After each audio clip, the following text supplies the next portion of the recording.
In the world of fitness, one principle reigns supreme when it comes to building strength and muscle: progressive overload. It's a cornerstone of every effective training program. But what is progressive overload, and how can we use different strategies to maximize results? Let's dive deep into how you can apply both traditional progressive overload and my own system of progression I call intensity overload training, or IOT, to push past plateaus and achieve your resistance training goals with more efficiency.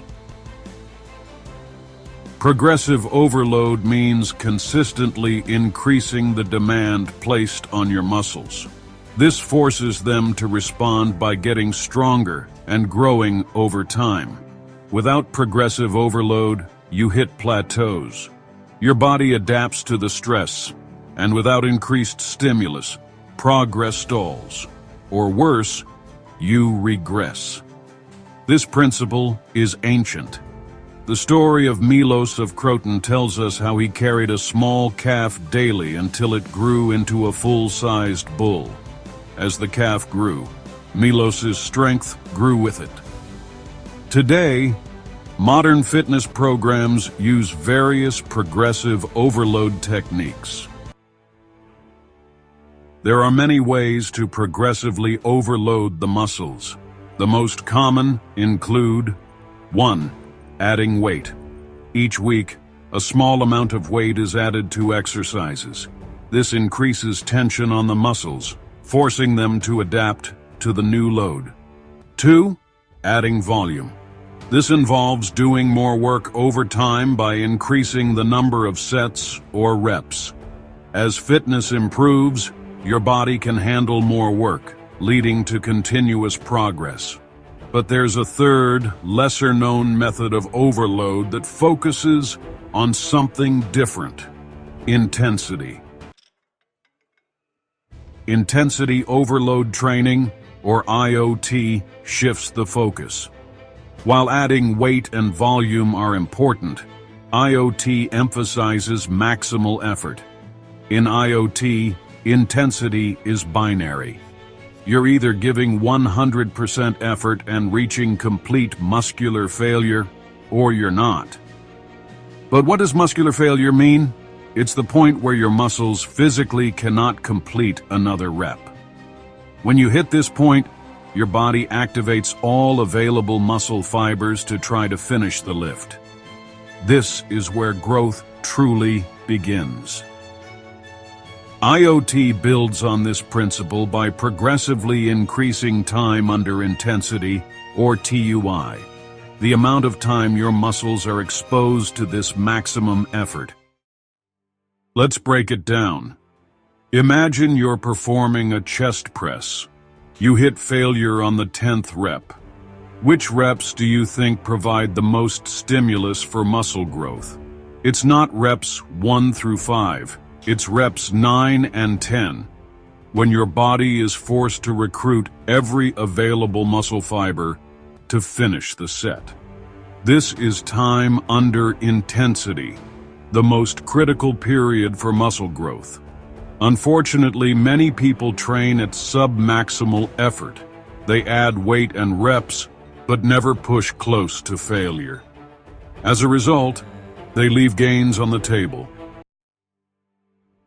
IOT helps increase TUI by using set intensifiers. These are techniques designed to extend the time your muscles spend under maximal stimulus. Let's explore some of the most effective methods. First, failure to isometric hold. After hitting failure, you don't stop. Instead, you maintain an isometric hold, continuing to push against the load for 6 more seconds.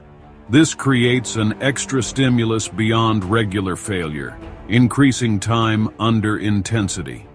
Next, rest pause sets. Perform a set to failure.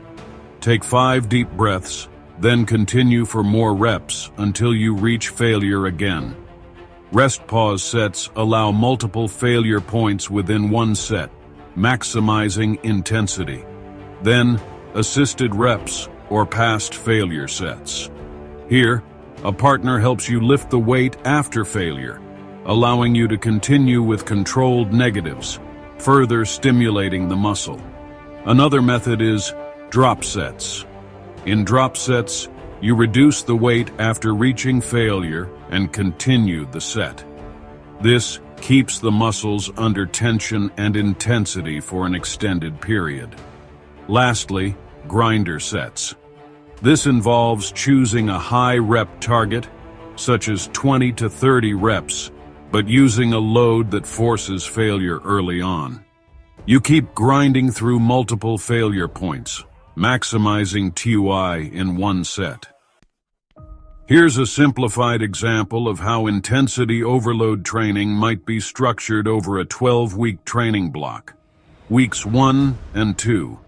Perform one set to failure for each exercise. Weeks 3 and 4. Add an isometric hold after failure. Weeks 5 through 7. Incorporate a rest pause with 3 extra reps beyond failure. Weeks 8 and 9. Use double rest pause sets. Weeks 10 through 12.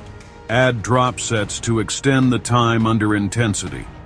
Over time, your exposure to maximal stimulus increases, driving adaptation without adding extra sets or weight. As you push your body to its limits with intensity overload training, recovery becomes crucial. Proper rest, nutrition, and sleep allow your muscles to repair and grow stronger. Without adequate recovery, your progress will stall and you risk injury.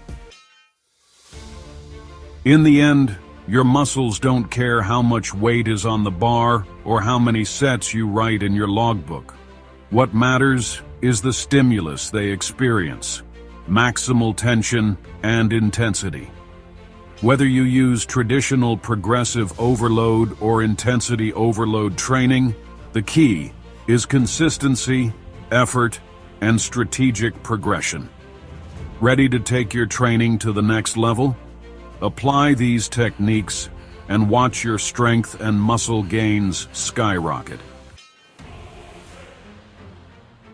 Remember, progress isn't linear, but with the right approach, you can break through plateaus and keep moving forward. It's time to overload your limits and maximize your gains with the Intensity Overload Training System. Subscribe to and follow this channel, and I will continue to teach you this advanced resistance training system with new videos every week.